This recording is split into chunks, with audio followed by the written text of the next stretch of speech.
नमस्कार।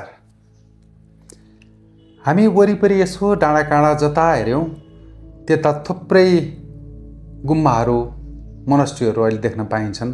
यी हाम्रा सम्पत्ति हुन्, असाध्यै सुन्दर छन्। यी गुम्बाहरूलाई हेर्दा एउटा प्रश्न मेरो मनमा बारम्बार आइरहन्छ।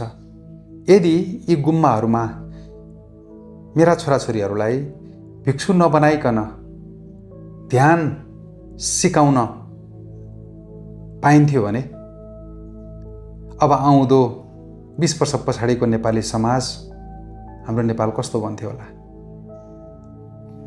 हो, यही विषयमा मलाई धेरै समय अगाडिदेखिबाट केही कुराहरू गर्न मन लागिराखेको थियो।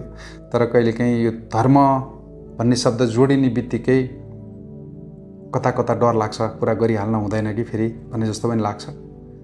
तर आज मैले यहाँहरूसँग यो कुरा गर्नै पर्ने जस्तो लागेर यो कुरा उठान गर्न खोजेँ। कल्पना गर्नुहोस् त, ती गुम्बाहरूमा तपाईँका छोराछोरीहरू, मेरा छोराछोरीहरू अथवा तपाईँ म सहज रूपमा 1 दिवसीय 2 दिवसीय ध्यान त्यहाँ सिक्न जान पाइन्थ्यो भने? हो, हामीसँग ध्यान सिक्नको लागि थुप्रै ठाउँहरू पनि छन् नेपालमा। ओशो केन्द्रहरू छन्, रविशङ्करजीको आर्ट अफ लिभिङ छ, महेश योगीजीको ध्यान पद्धतिहरू सिकाउने ठाउँ छन्, सद्गुरुजीको केन्द्रहरू छन्। त्यस्ता थुप्रै केन्द्रहरू छन् जहाँ हामी गएर ध्यान सिक्न सक्छौँ। तर यी मैले नाम लिएका गुरुहरूले सिकाउने ध्यानको मूल स्रोत कुन हो? मूल स्रोत भगवान बुद्ध होइनन्? त्यो प्रज्ञाको, त्यो ज्ञानको स्रोत के हो? भगवान बुद्ध होइन?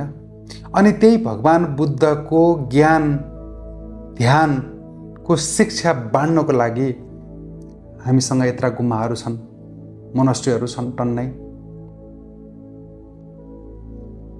त्यसैले एउटा महत्त्वपूर्ण कदम चाल्नुपर्ने बेला आयो जस्तो लाग्छ। त्यो कदम भनेको हामीले बुद्ध जन्मेको देश भनेर ट्याक्सीको पछाडि स्टिकर टाँसेर मात्रै, अहिले त युरोपमा पनि छ, अमेरिकामा पनि टाँस्दा रहेछन्, त्यसरी टाँसेर मात्रै केही हुनेवाला छैन।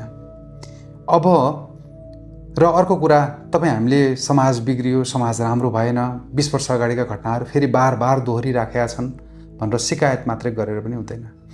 यदि 20 वर्ष पछाडि तपाईँ हामीले अहिलेको भन्दा शान्तिपूर्ण, अहिलेको भन्दा प्रेमल, अहिलेको भन्दा करुणावान समाज यदि देख्न चाहने हो भने एकचोटि सोचौँ त, तपाईँले र मैले के गरिराखेका छौँ?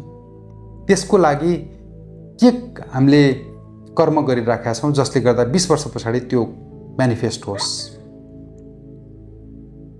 मेरो विचारमा यी सारा विभत्स घटनाहरू जति पनि घट्छन्, घटिरहेका छन्, समाज जुन हिसाबमा हामी नारकीय बन्दै जाँदैछ भन्ने कुराकानी गर्छौँ, यदि त्यो बन्न नदिने हो 20 वर्ष पछाडि, 50 वर्ष पछाडि तपाईँ हाम्रो छोराछोरीको लागि चाहिँ यदि सुन्दर नेपाल, मैले त भन्ने गरेको छु, मेरो छोरालाई पनि भन्छु, अरूलाई पनि भन्ने गरेको छु, सबै मेरो छोराछोरीहरू हुन्, मेरो छोराछोरीको साथीहरूको उमेरका बालबच्चाहरू, उनीहरूलाई भन्ने गरेको छु, म मरेर जाँदा तिमीहरूलाई म सुन्दर नेपाल छोडेर जान्छु।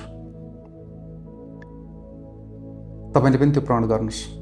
तर त्यो मुखले भनेर मात्रै भएन, त्यसको लागि के पहल गर्ने त? त्यो पहल गर्नको लागि किन यस्ता घटनाहरू बारम्बार घटिराखेका छन् भने हाम्रो बच्चाहरूभित्र, हामीभित्र जब हामी प्रेम र करुणा भाव हुँदैन, तब हामी सहजै अरूलाई पनि चोट पुर्याउन सक्छौँ, आफूलाई पनि चोट पुर्याउन सक्छौँ। त्यसको ज्वलन्त उदाहरण हामीले देखिराखेका छौँ। त्यस कारणले गर्दा हामीले अब 20 वर्ष पछाडिको भविष्य राम्रो देख्ने हो भने अहिले प्रेम र करुणाको बीजारोपण हाम्रो बच्चाहरूभित्र गरिदिनुपर्छ। र त्यसको एउटै मात्रै उपाय, निर्विकल्प उपाय भनेको ध्यान हो। जब हामी ध्यान मार्फत आफूभित्र फर्केर हेर्ने सिप सिकाउँछौँ, यो सिप हो, सिप सिकाउँछौँ, त्यो सिपले प्रेम र करुणाको बीजारोपण गर्छ र त्यो बीजारोपण भइसके पछाडि शान्तिपूर्ण कल्याणकारी समाजको हामीले परिकल्पना गर्न सक्छौँ। त्यस कारणले गर्दा तपाईँ हामी जुन जुन ठाउँमा छौँ त्यो ठाउँबाट पहल गरौँ। यो बुद्ध धर्मको प्रचार होइन, बुद्धको ज्ञान र जीवन दर्शनलाई समाजको साझा सम्पत्ति बनाउने एउटा प्रयास हो। अब बुद्धको देशमा, बुद्धको शिक्षा जीवनमा भन्ने सिद्धान्तबाट हामी हिँड्नुपर्छ। त्योभन्दा अरू विकल्प छैन। हस्, हामी सबैको जय कल्याण होस्। नमस्कार।